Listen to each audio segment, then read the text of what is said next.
ರಾಯಬಾಗ ತಾಲೂಕಿನ ಸುಕ್ಷೇತ್ರ ಪರಮಾನಂದವಾಡಿ ಗ್ರಾಮದಲ್ಲಿ 2 ದಿನಗಳಿಂದ ವಿಜೃಂಭಣೆಯಿಂದ ಜರುಗಿದ ಶ್ರೀ ಮಹಾಲಕ್ಷ್ಮಿ ಜಾತ್ರೆಯಲ್ಲಿ ಸಹಸ್ರಾರು ಭಕ್ತರು ಭಕ್ತಿಯಲ್ಲಿ ಮಿಂದೆದ್ದರು.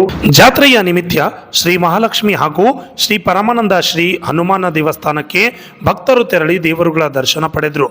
ತೋಟದಲ್ಲಿರುವ ಮೂಲ ಶ್ರೀ ಲಕ್ಷ್ಮೀ ದೇವಸ್ಥಾನದಿಂದ ಗ್ರಾಮದ ಪ್ರಮುಖ ಬೀದಿಗಳಲ್ಲಿ ಶ್ರೀ ಮಹಾಲಕ್ಷ್ಮಿ, ಶ್ರೀ ಪರಮಾನಂದ ಮತ್ತು ಶ್ರೀ ಹನುಮಾನ ದೇವರುಗಳ ಪಲ್ಲಕ್ಕಿ ಮೆರವಣಿಗೆ ವಿಜೃಂಭಣೆಯಿಂದ ಜರುಗಿತು.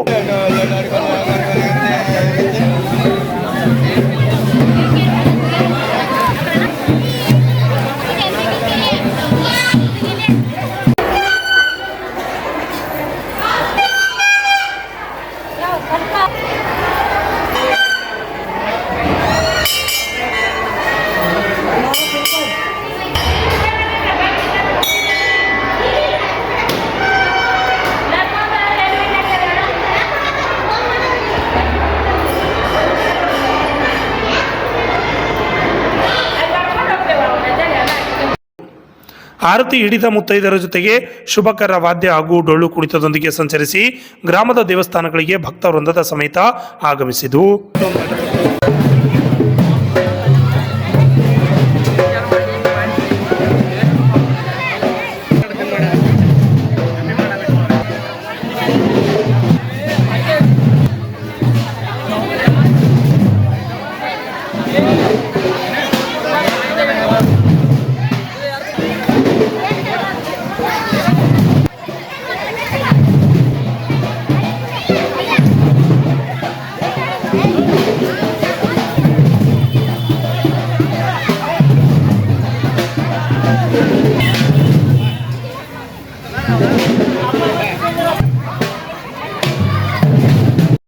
ಗ್ರಾಮದ ಹಾಗೂ ಬೇರೆ ಬೇರೆ ಗ್ರಾಮಗಳಿಂದ ಆಗಮಿಸಿದ ಭಕ್ತಾದಿಗಳು ಡಿಜೆ ಹಾಡಿಗೆ ಹೆಜ್ಜೆ ಹಾಕುತ್ತಾ ಭಂಡಾರದಲ್ಲಿ ಮಿಂದೇಳುವ ದೃಶ್ಯ ನೋಡುಗರ ಮನೆ ಸೆಳೆಯುವಂತಿತ್ತು.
ಜಾತ್ರೆಯಲ್ಲಿ ದೇವಿ ದರ್ಶನಕ್ಕೆ ಆಗಮಿಸುವ ಭಕ್ತಾದಿಗಳಿಗೆ 3 ದಿನಗಳ ಕಾಲ ಪರ್ಯಂತ ಮಹಾಪ್ರಸಾದದ ಆಯೋಜನೆಯನ್ನ ಶ್ರೀ ಮಹಾಲಕ್ಷ್ಮಿ ದೇವಸ್ಥಾನದ ಕಮಿಟಿಯವರು ಹಮ್ಮಿಕೊಂಡಿದ್ದರು. Shashidhar Kokattur, RJ32 Kannada news, Raybag.